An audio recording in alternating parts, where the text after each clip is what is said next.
Before the video starts, guys, I just wanted to shout out my friend Labinus Bricks, and he has just started a brand new Lego/comedy channel where he covered the Lego Harry Potter sets, but instead of just doing a normal news and thoughts video, he did it in a very humorous way, and this gave me the biggest laugh I have had in a while, and so I would strongly recommend checking it out, and the link to that will be in the pinned comment as well as the description, so definitely go check out this video. It is hilarious.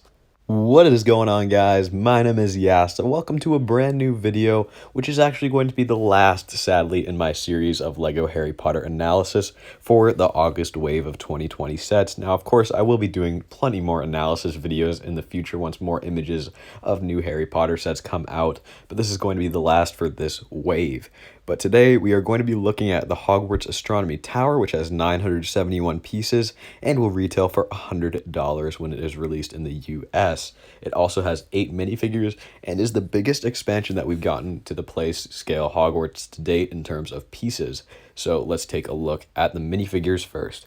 So on the top row from left to right, we have Hermione, Hedwig, Harry, and Draco. And then on the bottom row, we're going to have Ron, Lavender, Neville, Luna, and Professor Slughorn. Now, starting with Hermione, she is wearing her Slug Club attire, and I believe this is the first time we've gotten all these characters in their Slug Club variants, which is very cool. And so she's wearing this pink dress kind of, and she also has some toe printing, which is going to be her shoes.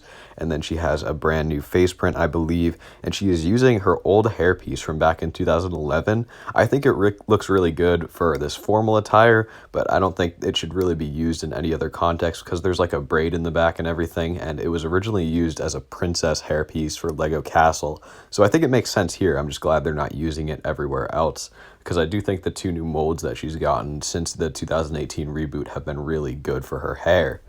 Next up, we have Hedwig, and he comes in like 4 other sets this wave, so I'm not really too concerned about getting him here. But anyways, he is looking really cool with that new mold, and collectors like myself are just going to have a ton of Hedwigs by the end of this wave, because I assume he might come in some other sets in the future too, because I don't know, Lego just really likes that new mold, I guess, but I do prefer it to the old one, because I really like how his wings are spread out instead of just in a resting position. Next up, you're going to have Harry, who honestly to me is the least interesting minifigure of this set, but he still looks pretty nice in his Slug Club attire. I believe those are new prints for his torso, but I'm not positive about that. And then his face and hair are pretty commonly used. I'm not 100% sure about those legs, but I think those are the legs that lots of people use because they look very similar to Draco's as well as Fenrir Greybacks from the Burrow set. So I don't think those are exclusive to him, but it's just a little bit hard to tell with this image because it is kind of small. Next up, you have Draco, and he's using the comb over hair in blonde, which is really cool. I like that color for that piece quite a lot. I don't personally own that piece in that color, although I'm pretty sure it does exist. And he has quite the angry facial expression here. I think he does have another side of his head where he's just looking more stern. And he has his jacket on, and underneath is a Slytherin torso print, which is always really nice to see. I like that a lot. And he has a black broomstick, which is pretty common, but still nice to get.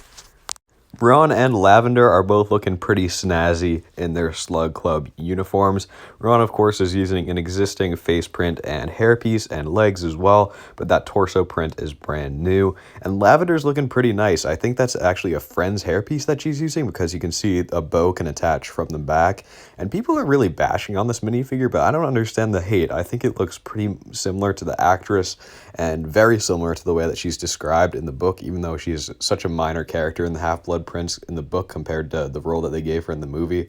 That doesn't really matter here because she does look pretty nice and also uses some purple legs. And Lavender and Ron both have the wine glass piece. Hopefully they're not drinking wine though because they are underage. Anyways, next you have Neville in his little greenhouse uniform because of course a little greenhouse comes inside of this set. No Professor Sprout here, but that's okay because you do get plenty of minifigures, and it looks like he's holding some sort of concoction in his left hand. And I really like that hairpiece that they use on him, as well as the face print is pretty darn good, but he just uses some standard black legs, so nothing really crazy going on there. Finally, you have Luna and Professor Slughorn.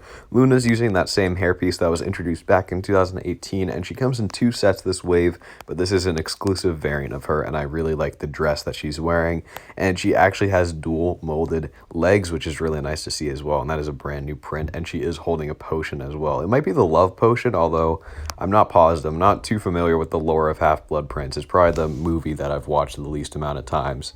And finally, you've got Professor Slughorn, and he is holding a potions book, and he also has the comb-over hairpiece in gray, which is really nice. Not the same comb-over as Draco, but it is kind of a similar looking piece, and he has this smile. For some reason, his face looks really small on his head. I don't know if that's just me, but let me know in the comments if you agree with me there.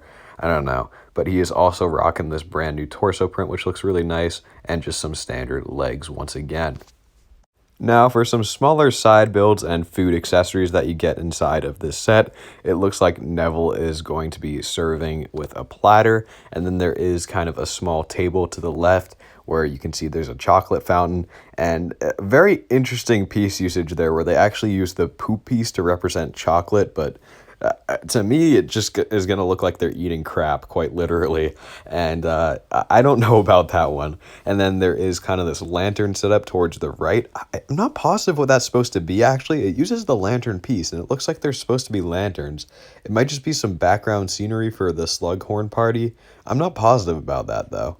Now, for the front of the exterior, you can see there are a couple of different entrances to get in. There's one on the left to the Astronomy Tower, there's one in the center towards the Slughorn party area, and then there's one in the right to the tiny little greenhouse build. Now, for the exterior towers in the middle, they look really cool. I like how they use a combination of the sand green and the dark gray. I like these newer roofs so much better than the older ones where they have sand green highlights instead of being all sand green like the original roofs were back in the day, although those still do hold a little bit of nostalgia towards me. There is really good detailing towards the front of the building, not on the Astronomy Tower, but in kind of the central building, and there are just 4 towers there, all with the ski pole piece at the top, which I also think is really clever piece usage that they've been doing for a couple of years now. There are also some large stickers on the towers at the front, which are going to be a pain in the butt to apply, but they do look really good once complete, and it always looks like there's something missing when you don't have them on. And then for the little greenhouse build itself, I really like what they did there. I don't think it could have stood on its own as its own set, so I like how it's just a smaller inclusion here. And of course, you can connect this to the other Hogwarts parts, which are going to be the Whomping Willow, the Clock Tower, the Great Hall, and the Room of Requirement, which is new for this wave. And this is actually the largest Hogwarts expansion we've gotten in terms of piece count, which is really cool. Also, there are some windows towards the front on both sides of the bigger door. And yeah, I really like the exterior of this set. Now let's take a look at the exterior of the Astronomy Tower.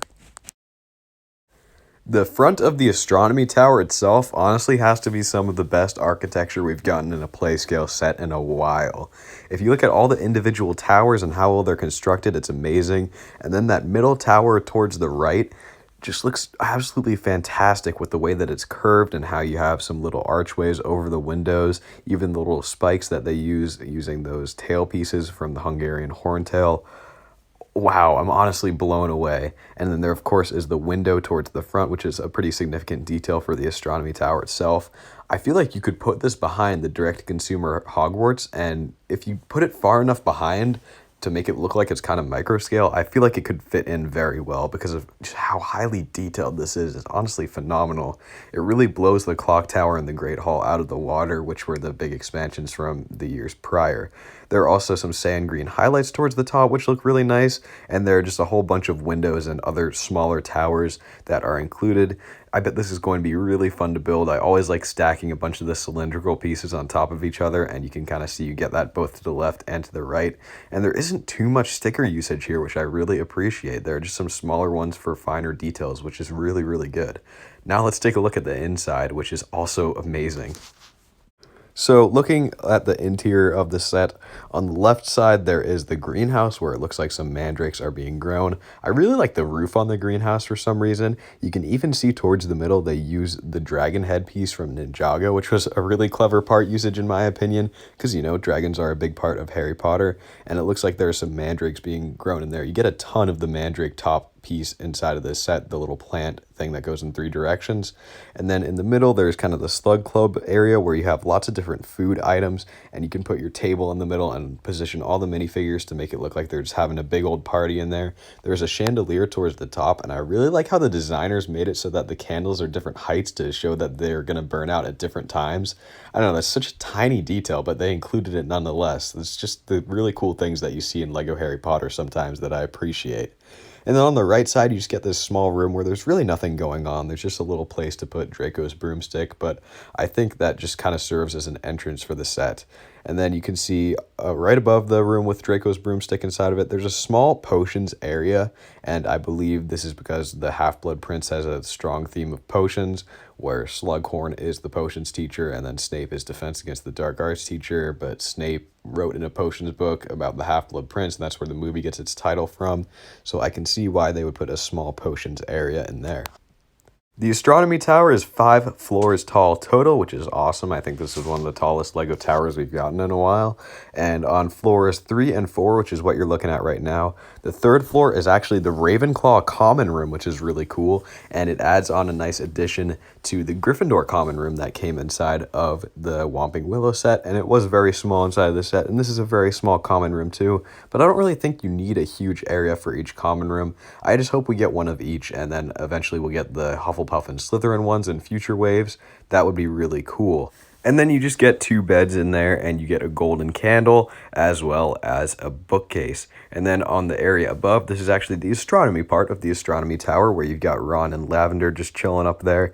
And there's not too much going on this floor either. It's just kind of a balcony, and then in the middle you have a planetary kind of astronomy structure. I am not an astronomer by any means, but it's just one of those things that you think of when you think of an astronomy tower, I guess, if you know what I mean. Finally, the top 5th floor is going to be used for some more astronomy detailing, where you kind of have a scroll detailing constellations, and then there is also a telescope there which uses some fun colors, and you can see Draco's up there. Now, one thing I wanted to point out is that there was a big battle at the Astronomy Tower in the Half-Blood Prince, and this is actually Dumbledore's death scene. So I would have liked Dumbledore to be included inside of the set, but I feel like it also would have been kind of morbid to include him here, especially because, you know, he died in that scene, and Lego isn't huge on that sort of thing. But what Lego did, which is actually really nice, is last year they gave us some Death Eaters, they've given us plenty of Dumbledores in recent years, and they gave us Draco here, and then they gave us Bellatrix and Fenrir in the Burrow set, so you can just get all the minifigures and reenact the scene yourself, which is really cool. I just don't think they wanted to put Dumbledore in here to suggest that that scene is happening. Overall, the Astronomy Tower is another fantastic Lego Harry Potter set. I would say like 5 out of the 6 sets in this wave, I would give a 9 or a 10 out of 10 if I'm doing a numerical rating scale, and this set is definitely a 10 out of 10. I really have no complaints here. You get 8 minifigures, which is such a fantastic amount inside of the set, and so many of them are exclusives too because they're in their Slug Club attire. So this is going to be a very desirable set for minifigure collectors.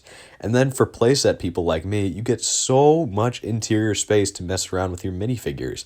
A 5-story tower? Yes, please. As well as a greenhouse and a small area to have your minifigures at the Slug Club party. It's really awesome.